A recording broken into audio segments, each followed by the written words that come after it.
He looked at me, his eyes holding the stillness of a winter lake. "A masterpiece requires a steady hand," he said, the words a silk thread in the sterile air. "But more than that, it requires a truth the artist is willing to die for.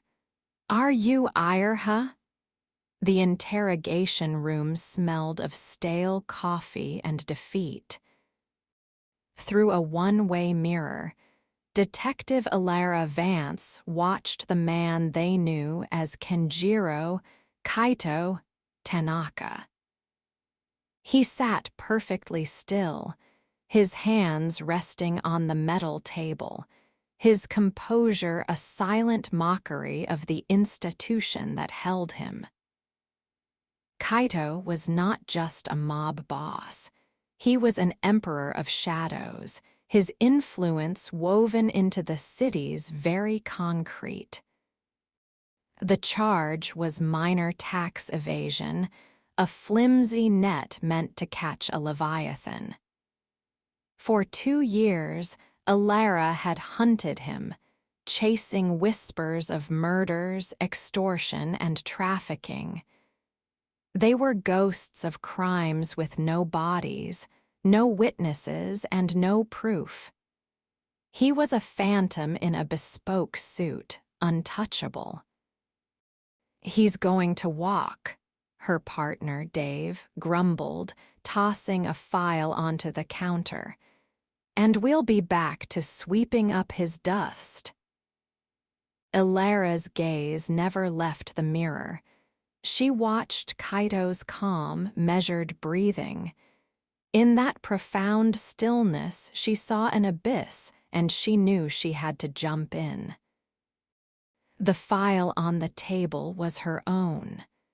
Or rather, it belonged to Ayerha, a phantom identity Alara had spent the last 6 months creating. Ayerha was a master tattoo artist, a specialist in the ancient Japanese art of tabori as well as modern machine work.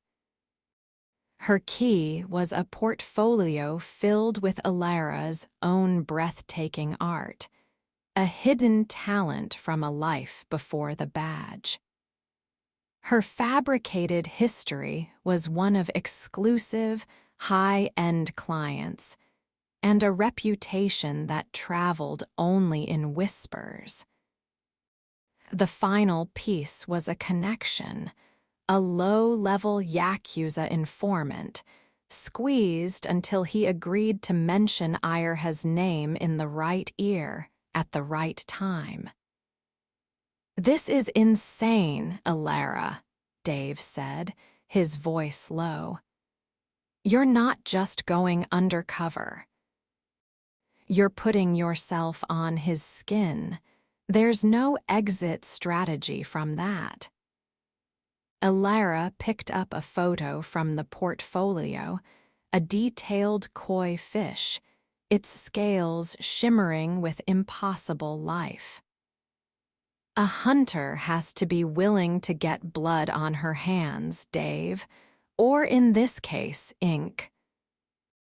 Kaito's office was a penthouse that bled minimalism and money. It was less an office and more a throne room overlooking the city he owned. Alara, now Ayerha, stood before him. She kept her eyes respectfully lowered, her posture exuding the quiet confidence of an artisan, not the nervous energy of a cop. Kaito circled her, not like a predator, but like a connoisseur examining a fine sculpture. He did not ask about her skills. He asked about her philosophy. "Why ink?" he asked, his voice soft, almost a purr. "It is permanent," she replied, her own voice steady and rehearsed. "It is a story that cannot be erased. It forces a person to choose their truth and wear it." He stopped directly in front of her, and she felt the immense weight of his gaze. A noble sentiment. But truth, Ayerha, is a luxury. Most people wear beautiful lies. He did not offer her his own back. Not yet. Instead, he presented one of his lieutenants a mountain of muscle with a crude, faded gang tattoo on his forearm. A gift from his youth, Kaito said with a dismissive wave.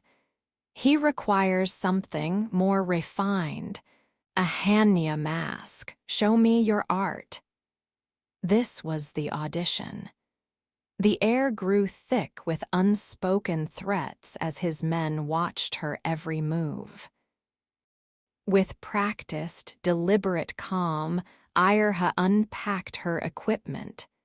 The steady hum of the tattoo machine soon became the only sound in the vast room. She cleaned the skin, placed the stencil, and began to work. She did not just tattoo, she performed a ceremony. Her movements were precise, her focus absolute. In that moment, Elara was gone. There was only Ayerha, the master artist, and this flesh was her canvas. Hours later, she wiped the last of the excess ink from the man's arm. The Hanya mask glared from his skin, its expression a perfect, terrifying blend of feminine sorrow and demonic rage. It was exquisite. Kaito ran a single finger over the fresh, raised lines, his touch surprisingly gentle. He looked from the tattoo to the artist, a flicker of genuine appreciation in his eyes. "You do not just draw lines," he said. "You channel spirits." He turned to face her fully. "I have a project, a final story I wish to tell. It will cover my entire back, a dragon ascending to the heavens." He paused, letting the magnitude of the statement settle in the air between them. "You will be my artist, you will work here, you will not take other clients until it is finished. Do you accept?" Elara met his gaze. The cop inside her screamed with triumph while the artist trembled with a terrible, exhilarating fear. "It would be my honor," she said. The door to the penthouse clicked shut behind his men. The trap was set, or so she believed. The studio was a sterile, medical-grade room adjoining his private suite. It felt less like a space for art and more like an operating theater, containing a state-of-the-art tattoo bed, a steel tray for her instruments, and a single, powerful lamp. Kaito removed his shirt. His back was a blank canvas, pale and unmarred. The vulnerability of the act was staggering. This man, who could order a death with a simple nod, was offering her his unprotected flesh. She laid the massive stencil for the dragon's tail, its tip curling around his hip.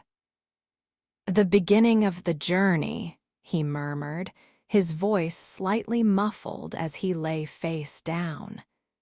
Elara took a breath, picked up her machine, and pressed the pedal. The needle buzzed to life. She touched the vibrating point to his skin. The first drop of black ink bloomed, the first permanent mark, the first word in her secret confession. The sessions became a ritual, held 3 times a week. The routine was always the same: silence, the hum of the machine, the scrape of the needle. But in that silence, Kaito began to talk. He spoke of his youth, of loyalty, of the concept of honor. He never confessed to crimes, he philosophized about them. "A man is defined by the promises he keeps," he would say, as she inked the claw of the dragon, "and the secrets he is capable of protecting." He would let names slip, seemingly random anecdotes about old associates.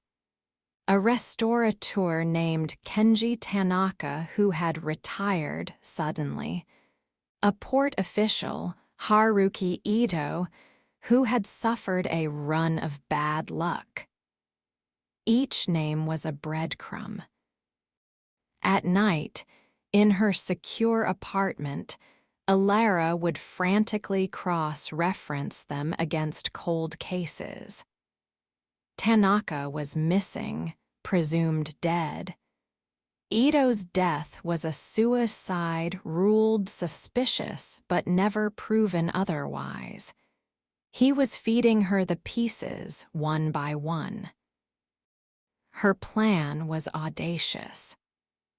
Alara had studied ancient, obscure forms of kanji and symbolic script, systems of writing that were art forms in themselves. Within the intricate scales of the dragon, she began to embed the information.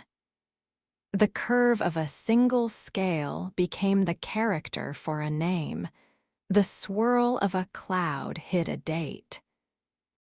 The elegant flow of the dragon's whiskers encoded the GPS coordinates of a shipping container where a rival was last seen. Her art became a cryptogram. The work was agonizingly slow and mentally exhausting. She had to make the coded script look like a natural, intentional part of the aesthetic, inseparable from the whole. Her masterpiece was becoming his indictment. Months bled into one another. The dragon snaked its way up his spine, its body coiling with muscle and shadow. The intimacy of their sessions was a corrosive acid. She came to know the texture of his skin, the way a muscle would twitch just before he spoke. She could feel his breathing, the slow, rhythmic rise and fall of his back beneath her hands. He was no longer just a target. He was her canvas, her magnum opus. He would discuss art, literature, and the transient nature of power. He treated her with a profound respect no one in her own department ever had, calling her a true artist, a creator. The lines between Alara and Ireha, between cop and artist, began to fray at the edges. One evening, he looked at her ink-stained hands. "You carry your work with you," he said. "It becomes a part of you, does it not?"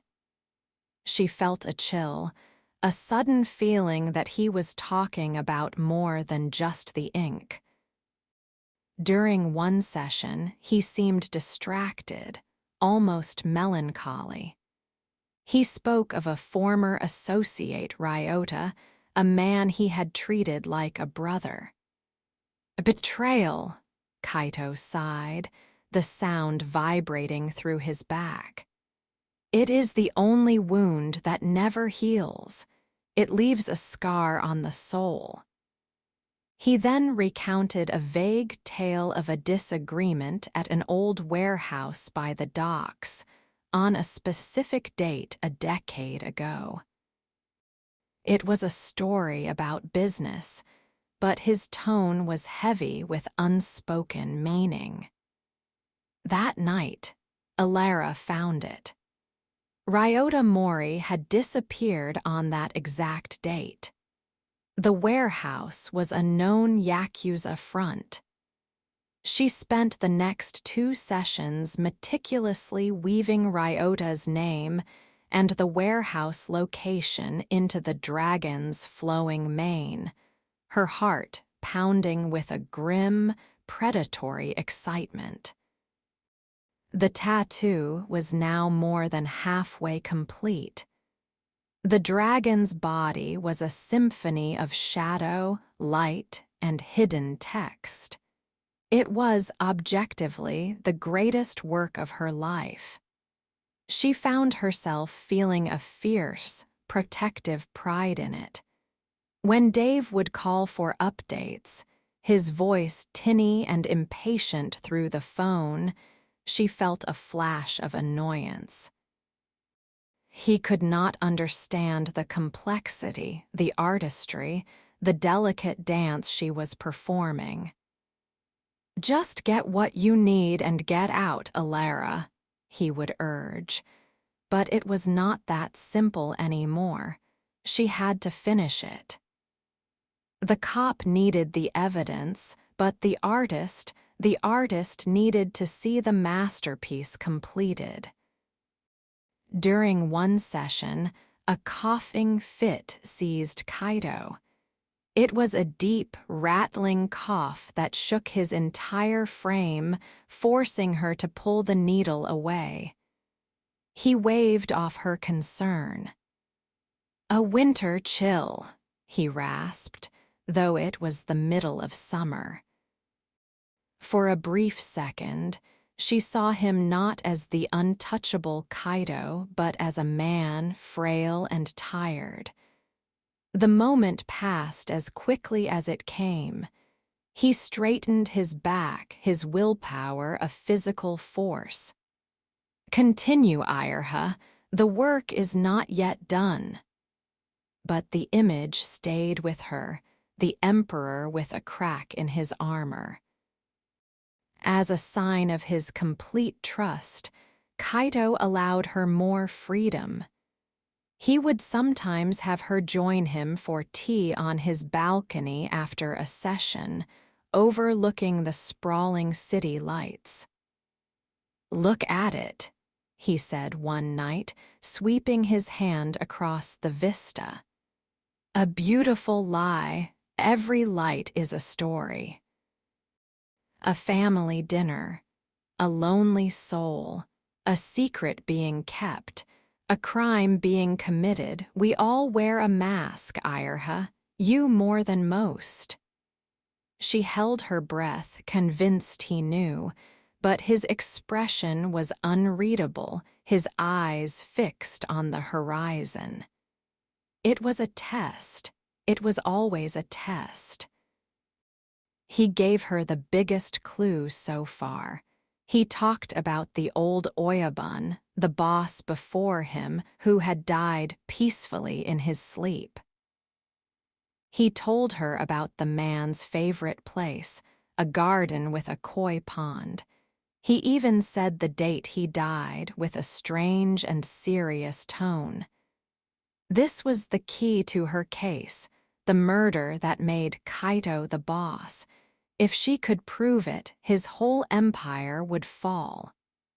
The secret felt hot and dangerous in her hands. She had to put it on his skin. "The dragon needs a focus," Kaito announced one afternoon. "Something to conquer or to protect." He showed her a picture of a small, delicate pearl. "This pearl. I want the dragon clutching this pearl in its claw." Alara's blood ran cold.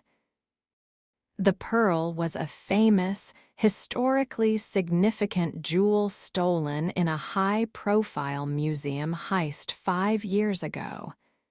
The case was ice cold, but rumors had always tied it to Kaito. To tattoo the pearl onto him would be an act of breathtaking arrogance. or something else entirely. Her mind racing, she agreed. What was his game? Working on the section containing the details of the old Oyabun's death felt different. It was heavier. The air in the room seemed colder. As she etched the characters for the garden's location into the flowing wind bars around the dragon, she felt a profound sense of trespassing. She was tattooing a man's history of violence onto him, and the act felt chillingly intimate, a violation that went deeper than skin. Kaito was silent throughout the entire session, his stillness a heavy blanket. She began to see him not as a man, but as a living document. His back was a parchment of atrocity, and she was the scribe. Each scale was a tombstone. Each swirl of cloud was a witness statement. She had poured all her skill, all her knowledge, all her secrets into this one canvas. The burden of it was immense. She had nightmares of the dragon coming to life, its body of ink and evidence peeling off his back and consuming her whole.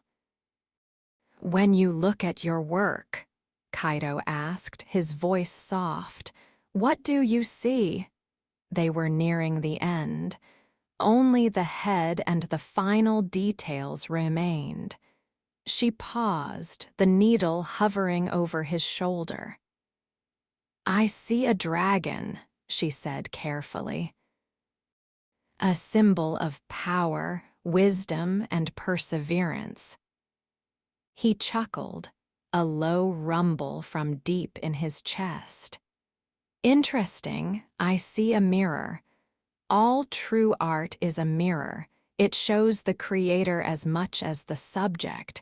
When this is finished, Ayerha, you will have to look at it, and you will see yourself." The day came to stencil the dragon's head. It was the culmination of everything. The face she had designed was fierce and majestic, its eyes ancient and all-knowing. She had arranged it so the whiskers and horns would hold the last of the encrypted data, the pearl, the old Oyabun, the final keys to unlock his entire criminal history. As she carefully applied the stencil over his shoulder and neck, her hands were slick with sweat. This was it. The last chapter. Before lying down, he saw the design in a mirror. His eyes met hers in the reflection. For a heart-stopping moment, the facade between them evaporated. He was not Kaito the mob boss, and she was not Ayerha the artist. They were two people at the end of a long, strange road, bound by ink and secrets. He gave a slow, almost imperceptible nod. It was not forgiveness. It was not a threat. It was an acknowledgement, an agreement. Finish the story. She updated Dave on a burner phone. The entire back was a searchable database of Kaito's reign. "We have everything," she whispered, her voice trembling with the enormity of it. "Once the final session is done, we move in. We'll have a forensic photography team. They'll be able to decode it all."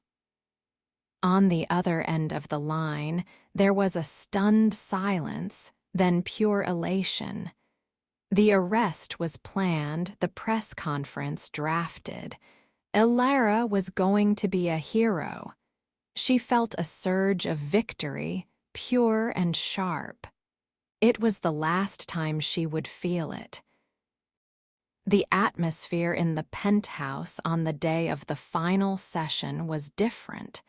It was heavy, charged with an inescapable finality. The guards were more stoic, their presence more pronounced. Kaito himself seemed calmer than ever, as if he had shed a great weight. He poured them both tea before they began, his movements serene. "Today a great work is completed," he said, his voice imbued with a strange, solemn power. "A legacy is cemented." For the last time, Kaito removed his shirt. Ilera saw not just a back, but a sprawling, epic tapestry, a living masterpiece of dark ink. The body of the dragon coiled and writhed with astonishing life, a swirling vortex of scales, clouds, and wind. It was already magnificent. Only the head, stenciled in purple over his shoulder, blade, and neck, remained blank skin. He stood before a full-length mirror, looking at the reflection of his back and at her standing behind him. "It is more than I imagined," he said quietly. There was no vanity in his voice, only a deep, resonant finality. "Let us finish it." He settled onto the bed. The target was the dragon's eye. It was the symbolic center of the entire piece, the point from which all power flowed. It was also where she had encoded the final, damning piece of evidence, the bank transaction number that traced the theft of the pearl directly to a shell corporation he owned. Her hand was shaking slightly as she turned on the machine. The hum filled the silent room. She dipped the needle in black ink, took a stabilizing breath, and touched it to his skin. The dragon's pupil began to form. The eye was opening. The case was closing. The hours that followed were a fugue state. She worked with a focus so intense the world narrowed to the square inch of skin under her needle. She shaded the horns, defined the snout, detailed the fangs. The face of the dragon emerged from the blank canvas of his skin, ferocious and divine. Kaito did not move, did not speak. His breathing was the only measure of time, slow and unnervingly shallow. The coughing started again, worse this time. A dry, hacking sound he tried to suppress but could not. She worked on, telling herself it was nothing, just a cold. But in the sterile quiet between coughs, she knew something was deeply wrong. With a final, delicate wipe of a cloth, it was done. She leaned back, her body aching, her mind numb. The tattoo was complete. The dragon lived. It was a staggering work of art, seamless and powerful, a myth brought to life on human flesh. Kaito rose slowly, painfully. He walked to the mirror and stood before it, his back to her. He stared at the reflection, at the completed beast that now covered him from neck to thigh. The dragon's eye, right on his shoulder blade, seemed to stare back at the world with all of its terrible, secret knowledge. "It is finished," he said to his own reflection. Then he turned to face her. The look in his eyes was not of triumph, but of a profound, weary peace, and pity. He was pitying her. "I know who you are, Detective Vance," he said, his voice impossibly gentle, the world tilted on its axis. Her blood turned to ice. "I have known since the day you first walked in here. Your portfolio was too perfect, your history too clean. A true ghost." She could only stare, her mind a screaming void. The tattoo machine, still in her hand, suddenly felt impossibly heavy. "The men whose information you embedded, Tanaka, Ito, Ryota, they were loose ends. Cancers in my organization, men who lacked honor," he continued, taking a slow step towards her. "The old Oyabun, he was my father. He was sick, losing his mind, bringing shame to our name. My ascension was a mercy." He coughed again, a deep, wet sound this time. When he brought his hand away from his mouth, there was a smear of blood on his knuckles. "I, too, am sick, lung cancer. The doctors gave me 3 months. That was a year ago. My own body has betrayed me." The pieces slammed into place in Alara's mind, a horrifying mosaic of truth. The slips, the anecdotes, the coughing fits, it was not her brilliant detective work. It was a script. He had written the entire thing. "Why?" she managed to whisper, the word catching in her throat. "My empire is built on a foundation of brutal loyalty. It cannot be dismantled from the outside," he explained, his voice losing strength. "It must be poisoned from the heart, by me, but a king does not simply surrender. He builds his own monument, his own tombstone." He looked down at his own chest, then back at her. "You were the only one with the skill to be my stonemason, detective. You were the perfect tool." Right on time, the penthouse doors flew open. Dave and a full team stormed in with guns up. "Police, don't move." Kaito didn't even blink. He slowly raised his hands, calm and almost peaceful. "I was expecting you," he said with a small, tired smile. As they put the cuffs on him, his eyes met Alara's from across the room. She stood frozen by her tattoo tools, the very tools that had led to her downfall. She wasn't the hunter. She was the ink. The conviction was historic. Kaito's back became State's Exhibit A. Forensic experts and linguistics professors spent weeks decoding the tattoo, marveling at its ingenuity. The media called Alara a hero, a master strategist who had brought down an untouchable king. She was promoted, lauded, her name etched into department legend, but she never touched a tattoo machine again. In the quiet of her empty apartment, she would pull up the high-resolution forensic photographs of the dragon.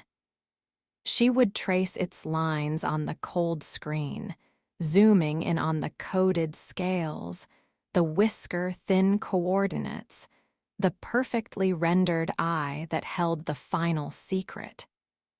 It was her life's greatest achievement and her most profound humiliation. She had created a masterpiece, a perfect, beautiful, undeniable cage. She had just never realized she was on the inside of it.